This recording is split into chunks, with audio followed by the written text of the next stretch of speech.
Matthew Dowd, Chief Political Analyst for ABC News. He's a former advisor to the Republican National Committee and in 2004 served as President George W. Bush's chief strategist. Presidential campaigns are stories. They're long narrative, multi-chaptered stories, and you have to build each chapter in order to convince voters at the end of the story that they need to go with you as opposed to the opposition. You are going to have two candidates running for president who are disliked by the majority of the country and distrusted by the majority of the country. And then we're going to say, American public, pick between these two who you really don't like and you really don't trust.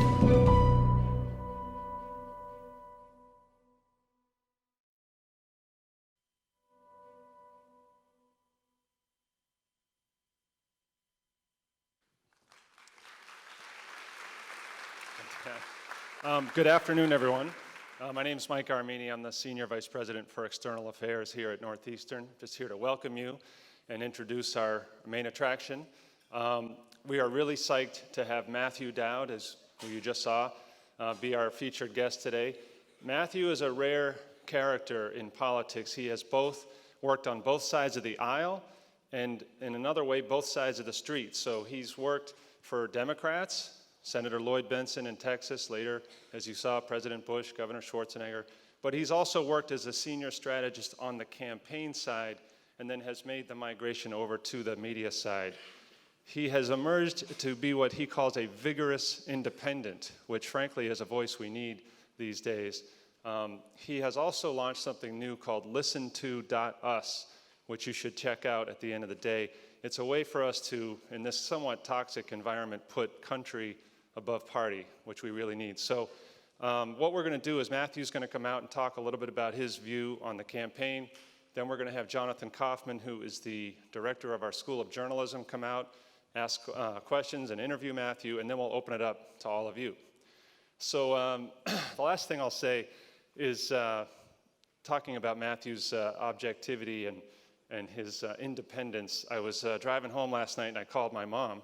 She lives in California. She's sort of an older, retired woman, and she's very subdued and reserved, and she doesn't like all the vitriol and anger in this campaign. And she had told me a couple of months ago, whenever TV's on and the election comes on, she hits mute because she can't take it. So I was chatting with her last night, and I mentioned that we have stuff going on. Today at work, we have Matthew Dowd, this guy from ABC News. Do you know who he is? And she just went crazy. Oh, my God. You have Matthew Dowd, he's just fabulous, oh my God. And she said, you know, whenever he comes on Good Morning America, I unmute the button. And so, anyway, Matthew, I wish my mom was as psyched about my career as she is about yours. So ladies and gentlemen, give a great Northeastern welcome to Matthew Dowd.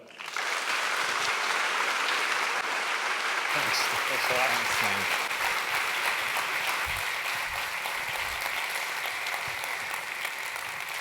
That's my perfect demographic right there. It's great to be here. I was going to stand, but I actually, instead of making you all stand and me stand so we're at the same level, I'm going to sit and go through a couple of big points, and then we're going to do a question and answer, and then we're going to let you all ask whatever you want to ask on whatever topic you ask. I first want to sort of point of privilege, since I have the microphone. My niece is a senior here, Max Dowd, who's right there, who I am incredibly proud of. She is academically unbelievably superb, and she plays on your stellar women's soccer team. So, Max, it's great to be here.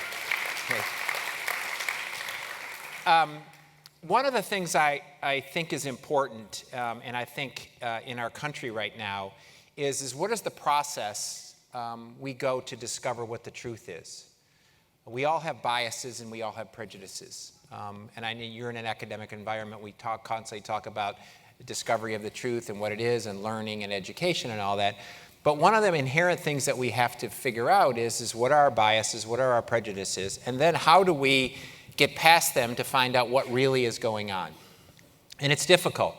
You have biases where you grew up, what church you might have been raised in, what political party your parents were, what job you have, what color's your skin, what sex you are, what sexual orientation you are. All of those things that we have inherent to us individually, they'll give us a sense of a viewpoint of the world that's often unclear about what's really going on. And I think it's important to understand what's happened in America and is happening in America to try to get past those biases and discover the truth. I have given a number of presentations for press secretaries in Washington that deal with the public on both sides of the aisle, or media people that deal with the public, or people that deal with the media.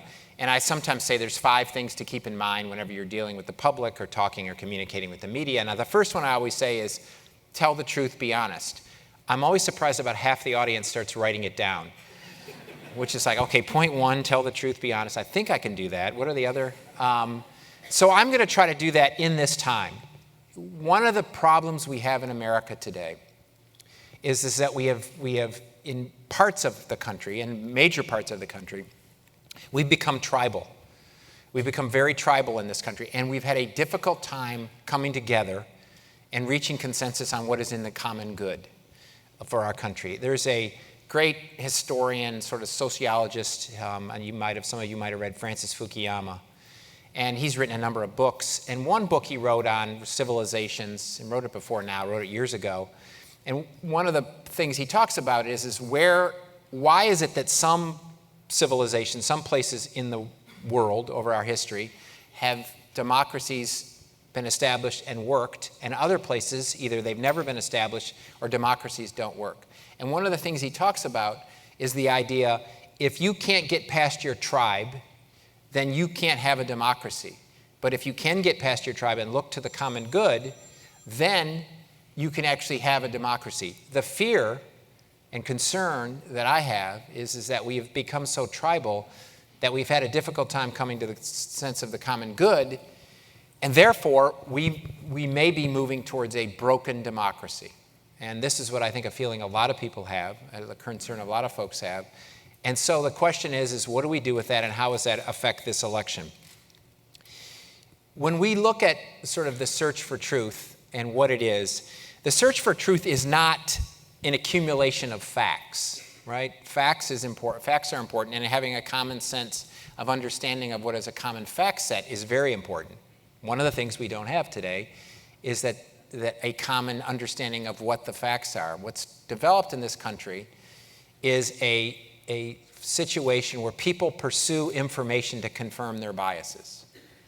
So Republicans or conservatives watch Fox News or listen to certain talk radio or access certain websites and get confirmed in their bias. Democrats or progressives or liberals watch MSNBC and listen to certain radio or access certain website and gets confirmed in their bias. And what happens is, if you have an opinion and I have an opinion, we can come to consensus or we can come to agreement because they're opinions. But if over time your opinion has been confirmed a number of times by biased consumption of media and information, then what happens is you have a set of facts and I have a set of facts, and if two people have two different sets of facts, they can't reach consensus. There's no way to reach consensus. So in this time of unbelievable access to knowledge, we have probably the greatest time in our human history that we have access to more knowledge than ever before, access to more information than we've ever had before. It's a great thing. But with a great access to information and a great access to knowledge, we've had a lack of wisdom. We've developed a lack of wisdom. And wisdom is the idea that you can take all of this information and all this data and figure out through a process of discovery, what context do I put it in, what does it really matter, and how can I use this information to actually better mankind or better the community or improve people's lives. And we've had a difficult time taking that information, taking that knowledge, and putting it into context. So we have more knowledge, but less wisdom. We are an unbelievable time of disruption in this country. As great as we've seen in the history of the United States of America. I'm a big believer in, most people they look for the earthquake or they look for the volcano, right? So it goes off, the volcano goes off, and they say, wow, look what's happening, it's crazy what's going on, or the earthquake goes off. But what's really been going on is the shifting of tectonic plates, right? The shifting of tectonic plates can go on for 5 years, 10 years, 15, 20 years, and then a volcano erupts or an earthquake happens. That is true of our culture, and that is true of our politics, and that is true of our economy. There's been shifting tectonic plates that have been shifting for quite a long time. And the emergence of Donald Trump or the emergence of somebody like Bernie Sanders are symptoms or effects of a shifting of tectonic plates. Donald Trump didn't cause what's happening in America today to happen. Donald Trump is a result of a shifting of tectonic plates that he became a result of. Same is true in many ways of Bernie Sanders. Same is true of many other things that have happened. Normally change, fundamental disruptive change, doesn't occur in one sector at a time. It occurs in all sectors at a time. And so if you think about America today, and I'm a huge believer in the cycles of history, and that at certain cycles composed of 4 generations, there's huge turning, wrenching, unbelievable turning. I think we're in that moment today, unbelievable, wrenching turning of all the things that matter to us. And if you think about economically, we're in the midst or on the end of the third industrial revolution of our country. As great a change has occurred when we went from an agrarian-based economy to an industrial-based economy. And as great a change that we went was in the early part of 1900s when we went into mass production and all the things that Henry Ford was involved in and all of that. So unbelievable economic change, as great as we've seen. Cultural change. Cultural change is again, as disruptive as we've seen in our country. You can pick a few examples. We now have redefined, sort of think about this one thing. We define what people see as marriage fundamentally from what people thought they knew as marriage for thousands of years. In the last 4 or 5, 6 years, it's been redefined for people in their lives. We're redefining what it is on race. We're redefining many things that people have sort of counted on or thought they knew. Technological change. The pace of technological change and what's going on technologically is as great as we've ever seen, probably greater than we've ever seen. Perfect example is, I'm sure everybody has it, their phones, their small handheld device or whatever you have. That access to information in your hand is greater than if you filled this auditorium with computers 20 years ago or 15 years ago. From floor to ceiling, filled with computers, you have more access in your hand now than would have filled this room with computers before. So that technological same. And the final thing, which is I think most fundamental, which is sort of gives us a sense of what's going on, is we've lost faith and trust in nearly every single institution simultaneously.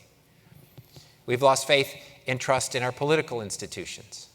Today, if you look at the views of the Democrat and Republican Party, which I believe are dinosaurs in our midst of it, whether you believe in the Democratic Party, believe in the Republican Party, they are not meeting in many ways the needs and hopes and dreams of the American public.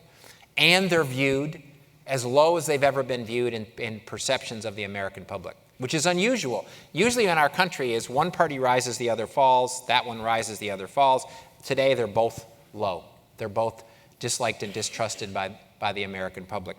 We've lost faith and trust in our corporate institutions. They used to be viewed as paternalistic. They used to be viewed as they're going to be in our benefit. Used to be viewed as they're going to be helpful to us. Now they're viewed as only, in many Americans' mind, as only interested in profit and not people and not the employees.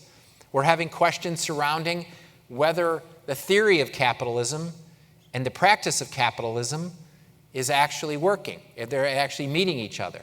And so people are raising, because of economic inequality, what's happening in the levels of wealth in this country, wealth distribution, all of those things which have occurred in different times in our country's history. Our governmental institutions. We don't trust. If you take a look at Washington, D.C. Washington, D.C. and the federal government is, I think their approval rating and what people is somewhere around 7 or 8 or 9%, lowest it's ever been. I told somebody one time it falls somewhere between, it's above Ebola, but below lice. And somebody asked me, why is lice better? Because, as I said, you can get rid of lice. There's a way to know we can get rid of it. And that is a huge problem. It's a huge problem for whomever wins these elections, whoever has it, because if we don't trust it, any decision made that empowers or has the federal government doing certain things is not going to be accepted by the majority of the country. And so all of this wrenching, unbelievable change, we don't trust our institutions, the shifting of all that what's happened and all that, the fact that our country is now where national security concerns, terrorism concerns, all of those sorts of things. there's beginning to be a sense of a rise of sort of, I want something new.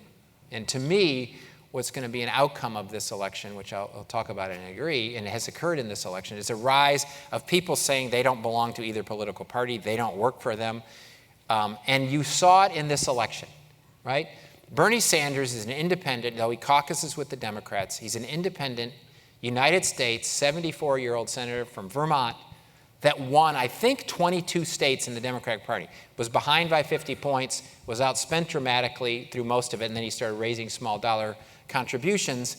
But he basically was a surge of an independent to take on the establishment of the Democratic Party and came close to winning, even though all the establishment was against him. Donald Trump is not a Republican. Donald Trump has changed parties 7 times. I think in the last 10 years, he's changed parties 7 or 12 times. He's not fundamentally. Donald Trump had entered and took the Republican banner, did a hostile takeover of the Republican Party, and as all hostile takeovers go, started to seek to fire the executives that were in power.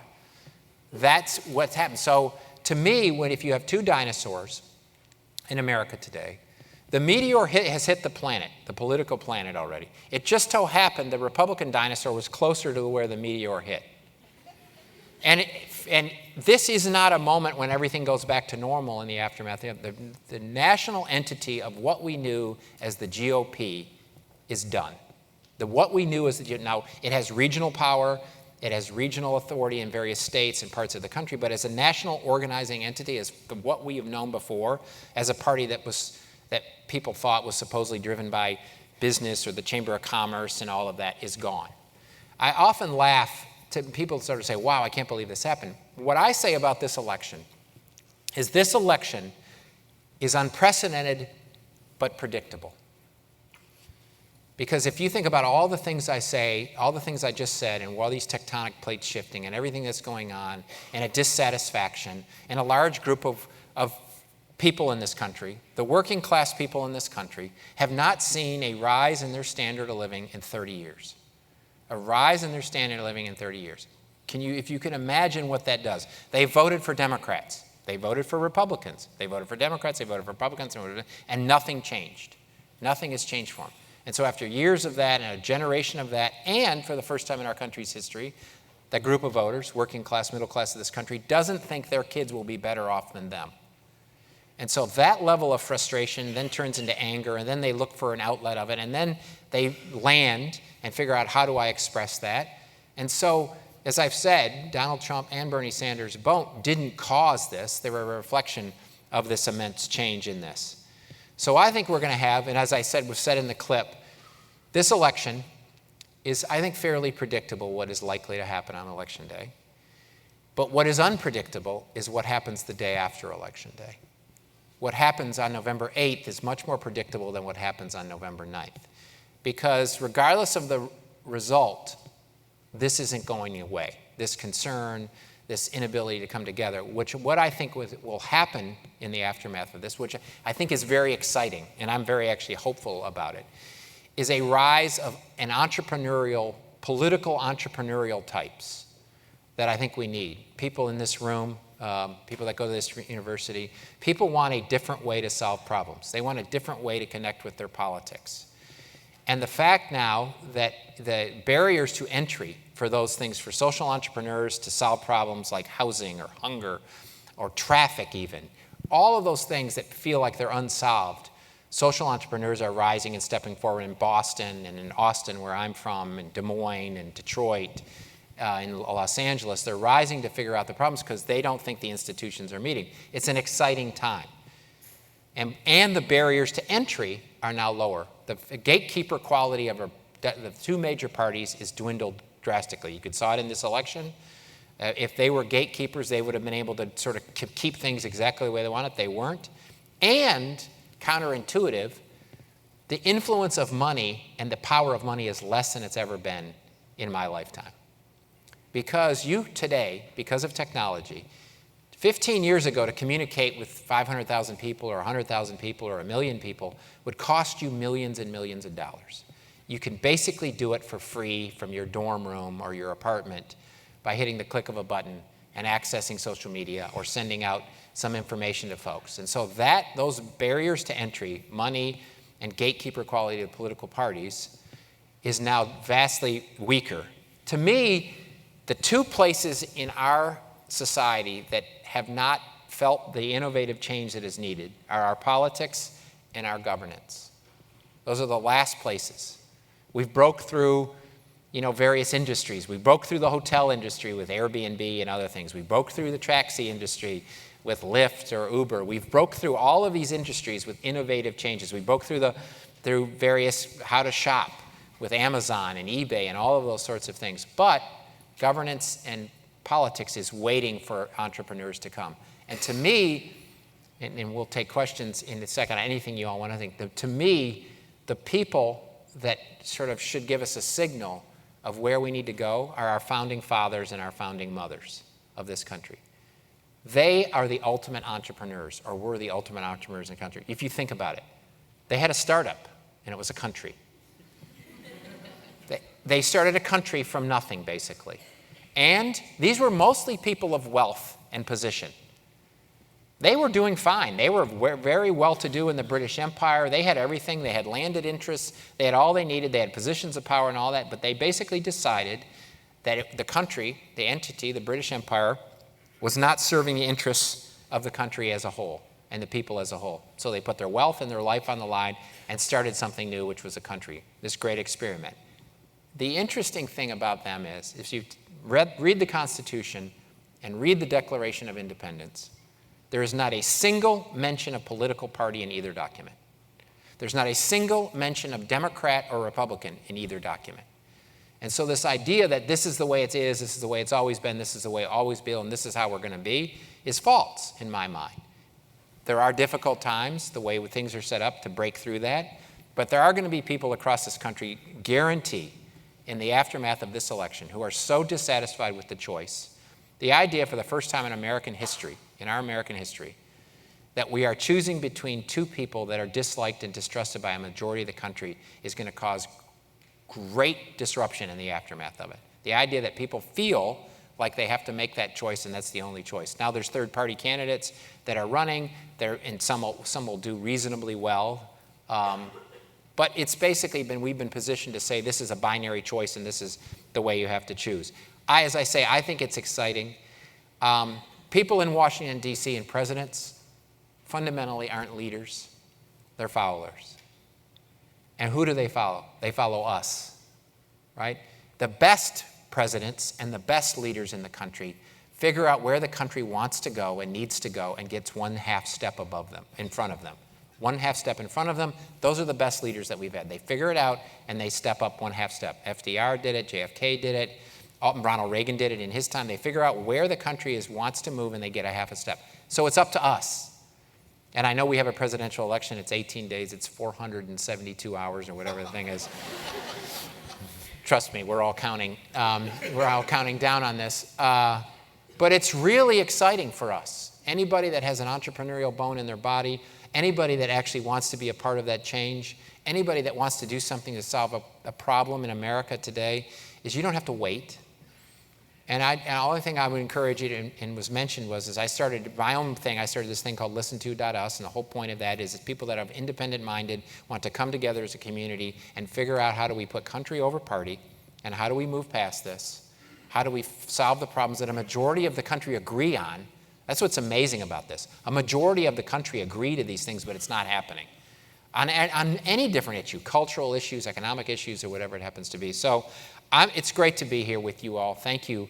Thank you all for coming, and I know we'll take some questions for a while, and I really do encourage you to feel the power in this day and age that you have to pursue the truth and to solve a problem for somebody other than yourself, because you really have the power to do it, and you don't have to wait for somebody else. Thank you.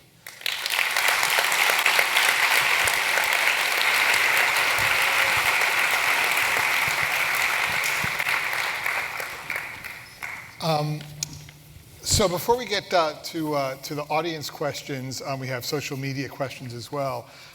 Let me ask you to put on your analytical hat. Sure. On November 9th, 18 days from now, so we know the Cubs will have won the World Series. We know the Patriots will the be Red on Sox won't have won the World Series? And the Patriots will be on the way to the Super Bowl.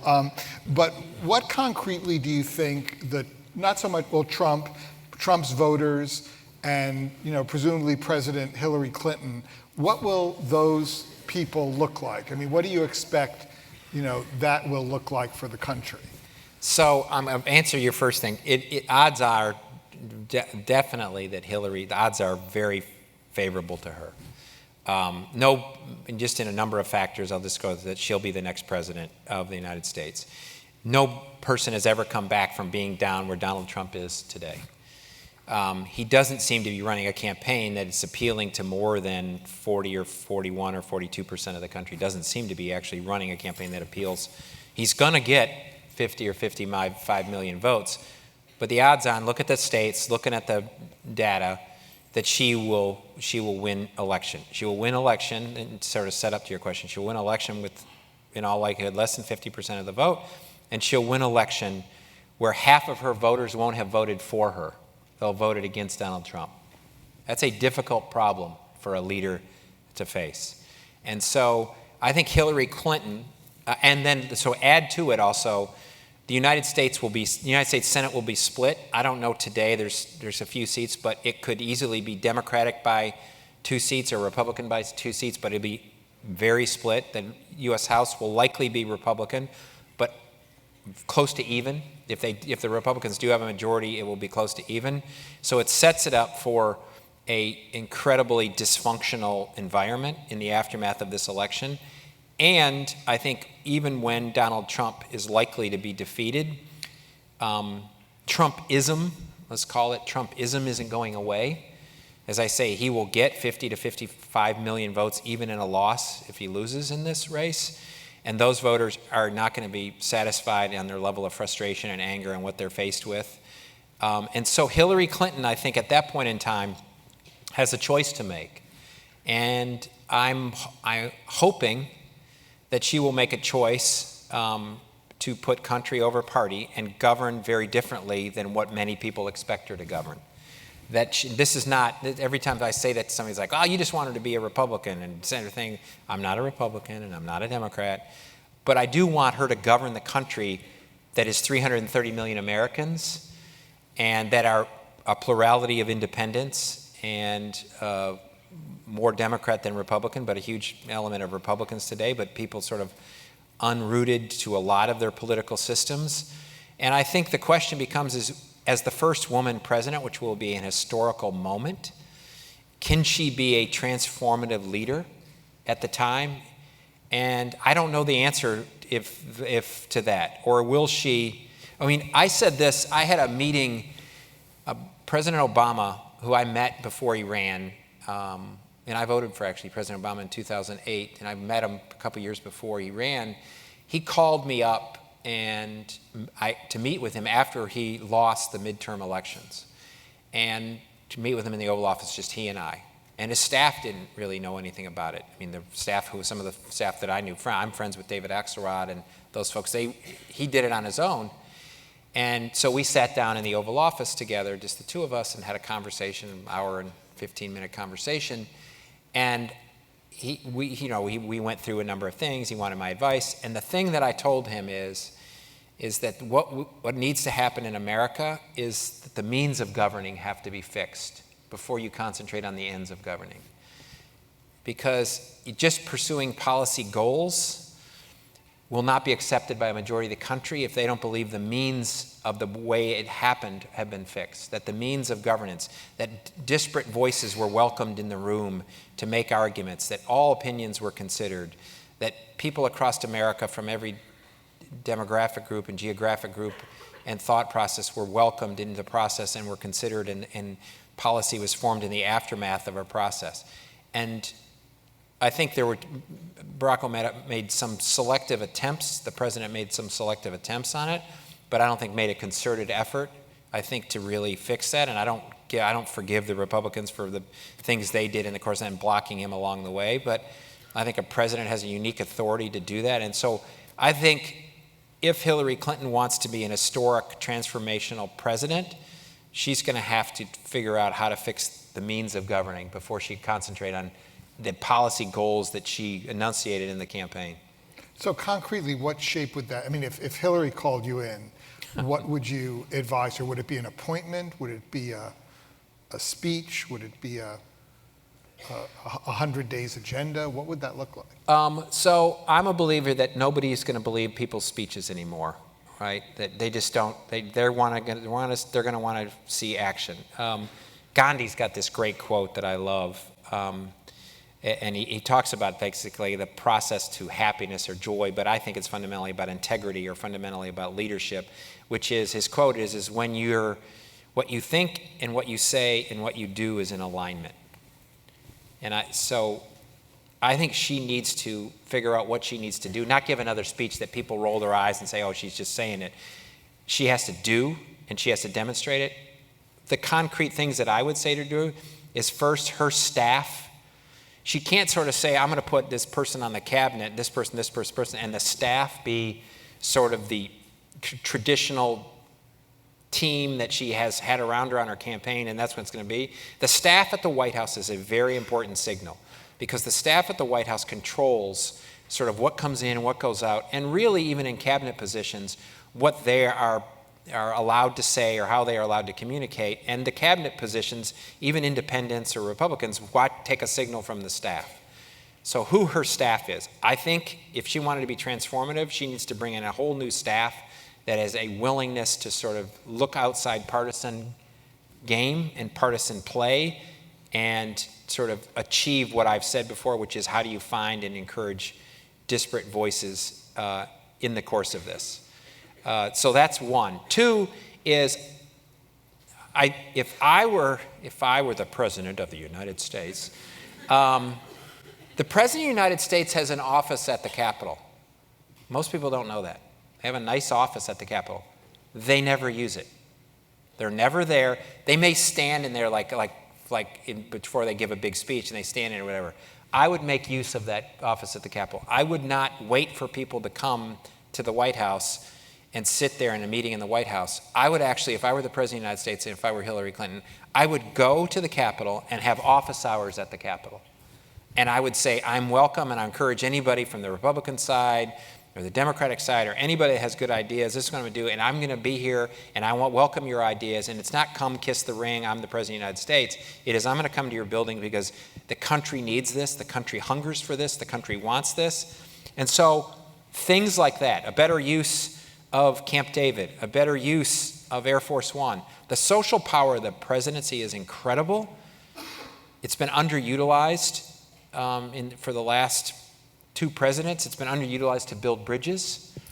I think part of the problem, and I think that presidents have too often used their power transactionally, and just they say, I need a vote on taxes, therefore I'm going to invite somebody on the plane because I need their vote on this tax bill, as opposed to I'm going to invite these people on the plane, I'm going to bring these people to Camp David, I'm going to socialize this with these people, I'm going to invite them over for dinner and build a relationship that's not based on transaction. So there is, a few things that you can do, but a speech is not going to work in this environment. People are just tired of it and they don't want to be marketed to. And I think the only way authenticity is demonstrated today, and authenticity is the most important thing, and it's the thing that most voters think Donald Trump and Hillary Clinton don't have. They're fundamentally, they don't believe, they don't know what to believe, they don't trust it and all that. And I remember telling this to a group of folks, and I was like, wow, I need to get me some of that authenticity. How do I get that? How do I market that or sell that? And I sometimes paraphrase Margaret Thatcher and say, authenticity is a lot like being a lady. If you have to tell people you are, you're probably not. So she's going to have to demonstrate authenticity with action before she does it with words. Okay, and then on Trumpism, I mean, there's clearly a lot of fear out there that this is going to be dangerous, that people are going to, literally, take up arms, or Trump is going to have Trump TV, that it's going to be disruptive, or will it be a spasm that burns out? What do you think is going to happen, and is this something that could be corralled? Will it burn out, or what shape is that going to take? Well, so I don't think it's a spasm. I think, and I don't know exactly the shape it's going to take. It's not going away because the level of frustration and anxiety has not been sated. So it's not, or satisfied, it's not have been fixed. So it's going to push its way out in some manner in the aftermath of this election. I'm hoping that it's not in any sort of way that doesn't go along with our principles of our country, which is transition of power, and you can voice your opinion, but you do it in a way that's respectful, I hope. Though I think part of the problem, with this year election is bad behavior has been normalized. Probably that's the best diplomatic way to say it in this. And so, but I don't know the outcome of it. I don't know, we've had these, anybody that's read history of the United States or done a lot of history, we've had moments in times of like this. This has occurred. It occurred before and in various times where we've had disruptions. If you take a look at the cycles of history and you think about what's happened every 75 or 80 years, we had a Great Depression and World War II, and in the advent of that, we had incredible income disparities. We had people that were took off after immigrants in the midst of all of that. And if you think about 75 or 80 years ago before that, was the Civil War and movement from an agrarian economy to an industrial economy, and you think about what happened then. We had a brand new political party formed in the midst of that. The Whigs went away, and the Republican Party was formed in the midst of that. But we had the Know Nothing movement. We had people that appealed to anti-immigrant. My ancestors, Irish ancestors, at moments in time in our country's history were subjected to the similar thing that's happening in some ways today. And so there are dark parts of this country that I love, that has occurred. And then either some economic things have changed economically, so people would sort of felt heard and seen and all of that. But I don't really fundamentally know what's the formation in the aftermath of this. To me, we're in a Mount St. Helens moment. And there's a bad part of that, which is Mount St. Helens was very destructive and very disruptive and what it did. But 4 or 5 years after Mount St. Helens, new wildlife was there, stuff they'd never seen on it, new growths of things. That, I think, is where we're coming. But what level of social unrest was going to occur in the aftermath of an election where there's a huge group of voters that are going to feel like they weren't satisfied in their frustration, I don't know, actually. Let's start opening it up to questions. We have 2 microphones at the end of the aisles here, so if you have a question, can you come up? And I believe we have someone tracking social media. So do we have any questions that have come in on social media? We can go to that first. How do you see the election impacting cooperation in Congress? Will it get worse regardless of who wins the White House? It's hard to get worse than it is. I don't think it'll get worse, but I don't think unless, and again, let's making the assumption that the odds are favored Hillary Clinton, unless Hillary Clinton fundamentally is transformative and does something, as I say, totally different in how she moves on this and how she lets people listen and their voices be heard, I have a fear. It's definitely not going to get better, and I think it's unfortunate because at a time of great concerns on infrastructure, on different aspects of healthcare, on entitlements, on all of the things that we need our attention, and an economy that the government hasn't kept up with the changes in the economy and what the government role is in that. It's not going to be better. It's definitely not going to be better unless Hillary Clinton fundamentally changes what many think her approach to governance will be. And before we get to the questions, let me just remind you, we want the questions to be short so the answers can be long. So, yeah, I'll give you a way to judge that. So I've been everybody knows Chris Matthews, or if you watch Chris Matthews on MSNBC. I remember one time I was on Chris Matthews and he went on one of his long things he goes, and then he ended it, and I said, Chris, it's not a question just because you put a question mark after 500 words. So let's take that to heart. Yeah. All right. Thank you for being here, first off. We hear a lot about the mainstream media as if it's a term that encompasses like how everyone engages in information. You talked about how people often pursue the media in order to confirm their predispositions. That being said, is it even realistic to talk about a mainstream media? Isn't it more in the eyes of the beholder? Yeah, this is so funny. I mean, obviously I'm part of the mainstream media now. There's no mainstream media. I mean, I love, and most of this comes from sort of the genre of people that seem to come on Fox News or be part of Fox News, and it's, I think Sarah Palin talked about the mainstream media, and Donald Trump's campaign talks about the mainstream media. Even there was moments that Hillary Clinton hated the mainstream media because she thought we were helping Bernie Sanders or whatever that thing happens to be. But I always love the Fox News saying that Fox News is the most watched cable show on television. If that's not mainstream, I don't know what is. No, I mean, it's not only just that there's a divided news environment on television and radio, that nobody has a dominant voice in. It's the idea that there's now 1,000 or 100,000 journalists out there with blogs and posting things that people read or circulate or end up actually on television or on the radio in the course of that. And so there's not really, I mean, and trust me, I've worked for Democrats, I've worked for Republicans, I'm now in the media. This idea that there's some media cabal. I love how, I was thinking about this the other day, and I find it funny, is Donald Trump simultaneously says the media is incompetent and they don't know what they're doing and they're going out of business. And then he says the media's got a cabal and it's going to cost me the presidential election. I don't know how both of those things are together. I don't know how you can be That's why we're so clever. Yeah, we're hiding it. So no, the answer is no. I don't think there's a mainstream media.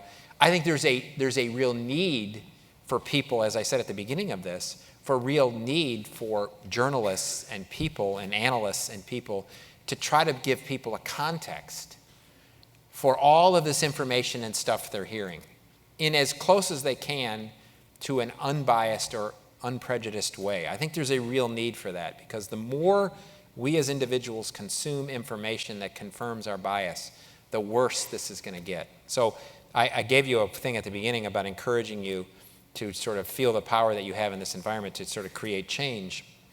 I also encourage everybody, conservative, liberal, moderate, whatever you are, is to consume information that makes you uncomfortable. Find information that makes you uncomfortable, wherever that is, because it's going to make you smarter, more knowledgeable, and it's going to make you the leaders that we need. Yeah. Hi. I want to thank you and let you know my children violently hate you because I watch you on ABC. You come on too late, so let George know you need to go earlier. But my question, although it's a little silly, since I'm a voter, I would like your opinion on, and it's about tie length. What statement is Donald Trump trying to make by the length of his ties? And is there any correlation between the outcome of an election and tie length? That's it. Okay. Wow, I could just take this in so many different directions. But we've probably had enough of that related to hand size and all of that. I have no idea if there's a relationship, though. We'll know if we'll see if he has nice ties, though. I have to say, he's got a nice ties that he has. I have no idea if there's a relationship to tie size and vote accumulation on election day. I have no way of knowing, or pantsuit color and election day. So I don't know. Hi there. My question relates to sort of these surge candidates, such as Bernie Sanders, whom we saw during this cycle. Do you feel that as a country we kind of burned ourselves out of those types of candidates, or could they come around in 2020, or do you think we have to wait several election cycles before the country is quote unquote ready enough or frustrated enough to want a real surge candidate? That's a great question. Okay, I'm just going to, as an Irish Catholic, I'm going to say a little prayer with you all. Please, if you can get involved in any of those kind of candidates in 2018, please do. We shouldn't, the country can't wait till 2020. And if we want to have a fundamental, real change in our politics, you can't change governance until you change our politics. You can't fundamentally. Bernie, I think, made the point a number of different times. You can't change that. And the only way to change our politics is for people locally, at the local level and at the state level, to begin to take on the system that of both political parties in the manner in which they do. Now, you can do it in a couple of different ways. You can take on the party within the party harder, or you can take on the system outside of the party. We absolutely need that to happen. Part of the mistake I think that gets made in discussions of independent candidates is it never works for top-down. It never works, let's go find us an independent presidential candidate and we're going to do it. It only works, just like the establishment of democracies around the world. It never works, look at Iraq. Iraq's a perfect example. We're going to establish a democracy in Iraq even though the local people didn't say they wanted it and weren't actually involved in the creation of it.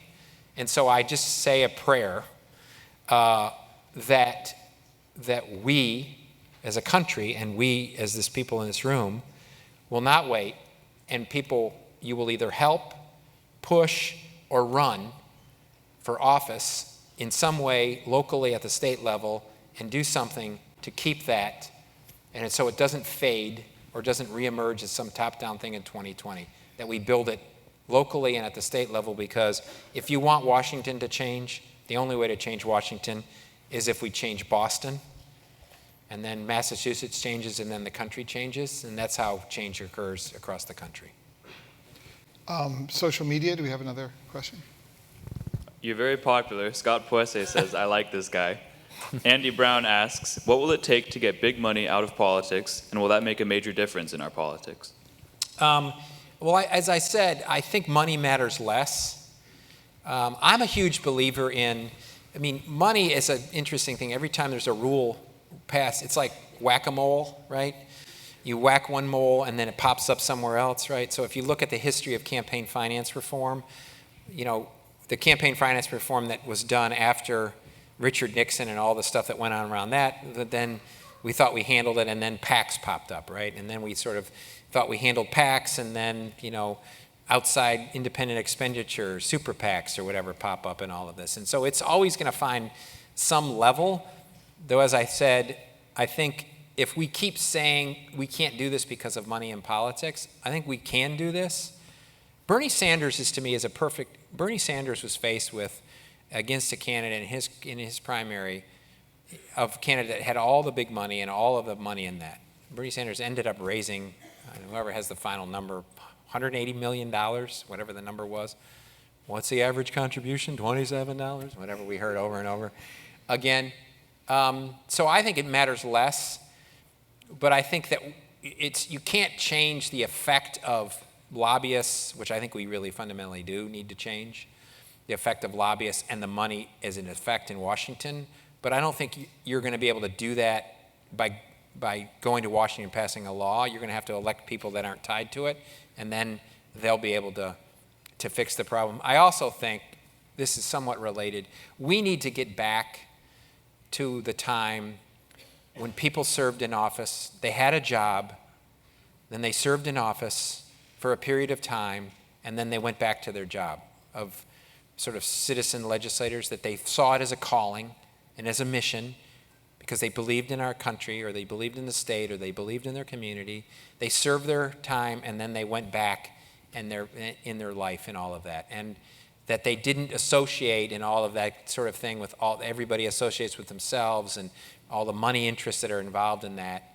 And, if you want to pass a law, the best way you can pass laws, I think, instead of saying stop big money, is increase transparency of what the money is. I trust Americans. If they know where money is coming from, then to increase the transparency of who's giving what to whom and how it's getting spent. And the more transparency there is, the more light is shined on it, and Americans can make that decision. To Do you believe that polarization and gridlock can be fixed within the current system, or do we need laws or constitutional amendments to change the structure of government to end the problems that we have now? The short answer is no, I don't think it can be fixed within the system. I think it's going to have to be a transformation of the two political parties or new political parties that emerge. I think before a political party emerges, I disagree with some people. Let me give you a proposition that I've thought about, and I know other people have talked about this. If you were to elect 4 or 5 independents to the United States Senate, it would fundamentally change the nature of the system. If you were to elect 4 or 5 independents to the United States Senate. The Senate is basically, 47, 47, 48, 47, 48. And if those 4 or 5 independents stood up and said, I'm not going to caucus with either political party. I'm not going to caucus with either party. You could put me in a broom closet, which is how they do this. It's like, well, you're going to caucus and we'll give you a nice office in the Russell office building or whatever thing. Or you can put me on no committees. Put me on a committee, but I'm going to not caucus with either political parties. And those 4 or 5 basically became the center of power, which is, let's say, common sense, independent-minded people that aren't driven by party, that are driven by the interests of the country first, the common good. That would change the nature. It would allow you to get Supreme Court justices through, which is not happening today, which is ridiculous, I think. It seems outrageous that, be opposed to a Supreme Court justice, great. Be opposed to them, but vote on them. Right? Just at least cast a vote. That's your job. You're getting a paycheck every month. And so I think the answer to that is it can't change within the system. It's going to have to come outside the system. I don't think we need constitutional change because I think our Constitution allows this to emerge. I think people have been told, they've been given, it's almost like everybody's been given a drug, binary choice, that's what we're going to do, binary choice. I have to pick a D, I have to pick an R. And until we get out of that mindset that you can actually have another choice, but as I said, it's not going to be Gary Johnson fundamentally changing it, or Evan McMullin, or Jill Stein, or somebody. It's going to be, Sarah Anderson in Boston that runs for the assembly or state representative or whatever, and that's what will change, so outside the system changing it. And now, as I said, you can come outside the system as an independent in some way, or you can come outside the party structure and run as a Democrat and come in and change this that way. I think it's easier in this system to come in through the wall of the independents. Okay, I think we have time for one more question. Yeah. Given the Republican candidate's recent comments about whether or not he will accept the outcome of the election, I'm worried about the hit that our Democratic pillars are taking. What, if any, are your concerns about the immediate future of our democracy? And what do you think is going to happen in the weeks following November 8th? So you said, I'm really concerned. You said a point. I didn't hear you say, I'm really concerned about what? Yeah, just the hit that our Democratic pillars are taking, both internationally and here at home, when people doubt the legitimacy of free and open elections. So if you saw, I think this is really concerning, whatever your partisanship. And if you saw after the debate, I offered my opinion on this, or my thought on this, in the reading after that debate, which I'll expand on a little bit, is at a time when we don't trust most of our institutions, for somebody to fundamentally question the pillars of our system that has been in place for so long, and one of the things that we've always thought were good is that you can have recounts. Obviously, that always is true. We have recounts in close elections and all of that. But to sort of change the nature and question the fundamental pillars of our democracy as if votes don't count, and actually have been doing this and calling it, it's rigged, and talked about voter fraud, which no fact set says, there's been moments or instances of fraud, but I think there was a study done, it was 1 billion votes cast since 2000, and there's been 31 instances of fraud that they can identify out of 1 billion votes cast in this. I think it's a disservice, a great disservice that Donald Trump is doing by questioning that. And as I said, I worked for George W. Bush in 2000 against Al Gore, right? Al Gore, actually, in the end, in an election he won the popular vote, And Florida was decided by a few hundred votes with all sorts of questions in it. In the end, Al Gore said, George Bush is my commander-in-chief, and we all need to come together as a country and support him. Now, he filed legal challenges and did all that, which is justifiable. It's part of our system that says Al Gore had a way more legitimate claim on a problem in our system. But Al Gore never talked about rigging, never fundamentally really talked about fraud. He basically said, I just want to make, and I think he made a mistake. We can talk about the mistakes he made and how he went about and did this. I think he should have said, I want a statewide recount, and this is what we should count every vote, and we should do it. He picked 4 counties, which I thought was a mistake in the process of it. But I think it's an awful thing. I think we'll survive. We've survived as a country. I believe in our country. We're strong. These are unfortunate people have a tendency to say and do things in the midst of our democracy. We're stronger than that, but we're going to have to do the work, as always is the case. We're going to have to do the work necessary to make sure it functions as we want it to function going forward. We like that answer so much, we're going to give you some more questions. Okay, great. Yeah, go ahead. Hi. As a journalist, what ethical considerations arise when you're covering an election for, all the people watching and getting most of their information about the candidates from you? We can have a whole seminar on that. I'm sure the journalism department has a whole question on this. What I try to do is, I have various opinions and various thoughts on different things, but I also try to sort of say, or what are my viewpoint of let's say, the presidential election in certain things, or what do I think is a good thing or not. But I actually try to step back and sort of get a read on what does this mean, right, in an objective way, right? It's so amazing how I say people automatically assume, I said Donald Trump was going to win the GOP race. I said it a year out. And how many people thought by saying that I wanted Donald Trump to be the GOP nominee. It's like the weather person predicts a hurricane, and all he's doing is telling you might want to get your umbrella and put wood boards up. He's not saying he wants the hurricane to come. And so the sort of main ethical standard that I have for myself, and I have to catch myself, and I look at myself, and sometimes I don't always do it right, is how can I say what I think is going on in a manner which is objectively is fundamentally going on. So if I make a prediction, if I say Hillary Clinton is likely to be president of the United States, it's not because, quote unquote, I want Hillary Clinton.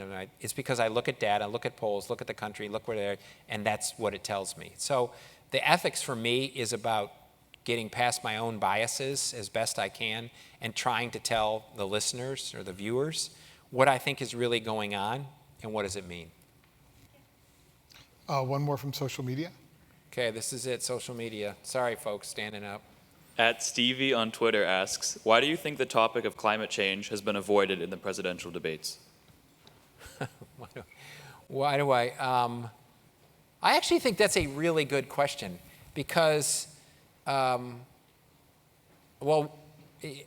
think this enters into the zone what I talked about before, which is we don't have a common fact set. There's people that say there is no climate change, where they either say there is no climate change or climate change is not caused by mankind when every single study, every single piece of evidence says that it is. I think the argument ought to be over what do we do about it, not whether or not it exists. Like, let's have a conversation about what do we do about it, as opposed to, that conversation would be good, and there has to be compromise and consensus about what we do on it. I think there's sexier topics like, let's talk about ISIS, or let's talk about Syria, or let's talk about this. But I think it's really unfortunate that we haven't had this conversation, because I think it's, for everybody in this room, you're gonna live with the outcome of this. We're seeing what it means, how it's going to affect our economy, or it is affecting our economy. It affects the globe's economy, the world, and all of that.